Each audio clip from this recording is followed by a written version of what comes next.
मौजूद हैं DAIC यानी कि डॉक्टर अम्बेडकर इंटरनेशनल सेंटर में, जहां पे एक भव्य कार्यक्रम चल रहा है। आइए बात करते हैं आयोजक से और आज का क्या थीम है उसके बारे में। सर बताएं जरा।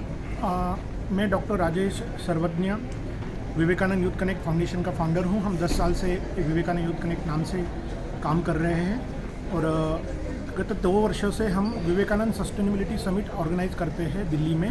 लास्ट ईयर हमने 2 दिन का किया था, इस बार हम 1 दिन का कर रहे हैं। इसमें एक्सपो, कॉन्फ्रेंस और अवार्ड होंगे और ये सुबह 10 बजे से शाम को 7 बजे तक चलेगा, जिसमें अलग अलग क्षेत्र सत्र है, जिसमें ग्रीन हाइड्रोजन है, इलेक्ट्रिक व्हीकल रिवॉल्यूशन के विषय पर चर्चा होगी।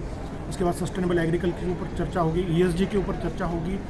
उसके बाद ई-वेस्ट के बारे में चर्चा होगी, तरुणों का क्लाइमेट एक्शन में क्या सहभाग होना चाहिए पर्यावरण की गतिविधियों में, उसके बारे में चर्चा होगी। सस्टेनेबिलिटी एंड स्पिरिचुअलिटी, अध्यात्म का सस्टेनेबिलिटी से क्या नाता है, इस विषय में चर्चा होगी। शाम को हम लोग एक अवार्ड फंक्शन करेंगे, जिसमें देश भर से नामी जो इस क्षेत्र में काम कर रहे हैं ऐसे लोगों को हम अवार्ड देने वाले हैं और इसका समारोह आदरणीय नितिन गडकरी जी अवार्ड फंक्शन से करेंगे। सर अभी आपने बोला कि कुछ नामी लोग इसमें हिस्सा लेंगे, अगर आप नाम बताना चाहें तो हमारे चैनल को खुशी होगी। इसमें आदरणीय केंद्रीय पर्यावरण मंत्री अश्विनी कुमार चौबे जी इसमें सहयोग हो रहे हैं, सहभागी हो रहे हैं।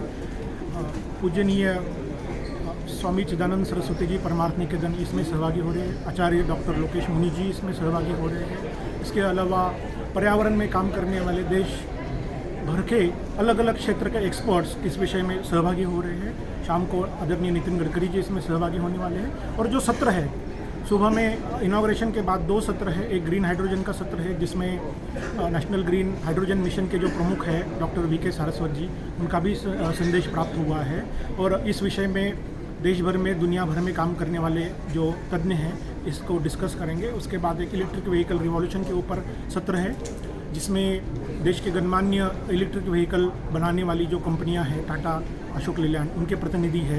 रोड ट्रांसपोर्ट मिनिस्ट्री के एडिशनल सेक्रेटरी इसमें सहभागी हो रहे हैं, उसमें होगा। उसके बाद दोपहर में ESG के ऊपर चर्चा होगी, एनवायरमेंटल सोशल गवर्नेंस, जो कि आज सारे कॉर्पोरेट वर्ल्ड में जिसको प्राथमिकता दी गई है।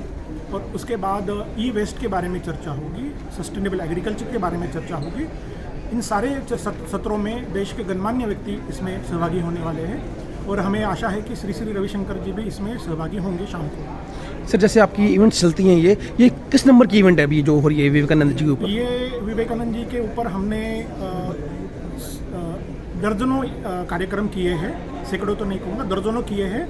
हमने मैराथन्स की है, हम अलग अलग उपक्रम करते हैं। स्वामी विवेकानंद के जीवन के ऊपर नाटिकाएं जो है उसका आयोजन करते हैं। देश के गणमान्य व्यक्तियों को जानना, उनको स्वामी विवेकानंद के बारे में बताना, उनको तैलचित्र देना विवेकानंद जी के बारे में, विवेकानंद जी के विचारों को तरुणों तक पहुँचाने के लिए उनको माध्यम बनाना।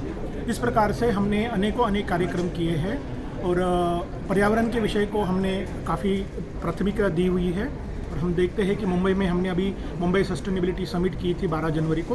उसके पहले हमने Mumbai sustainability run for Vivekananda, ये मैराथन की थी। और पर्यावरण के मुंबई क्षेत्र के जो विषय है उनके बारे में हम लगातार 7-8 साल से जागरण कर रहे हैं, 10 साल से जागरण कर रहे हैं। ये दिल्ली में जो समिट हो रहा है वो सेकंड समिट है, दूसरा समिट है। लास्ट ईयर हमने पहले किया था, उसके पहले हमने समिट प्लान किया था, मगर कोरोना के कारण हमें रुकना पड़ा। सर हमसे बात करने के लिए आपका बहुत बहुत धन्यवाद सर। धन्यवाद।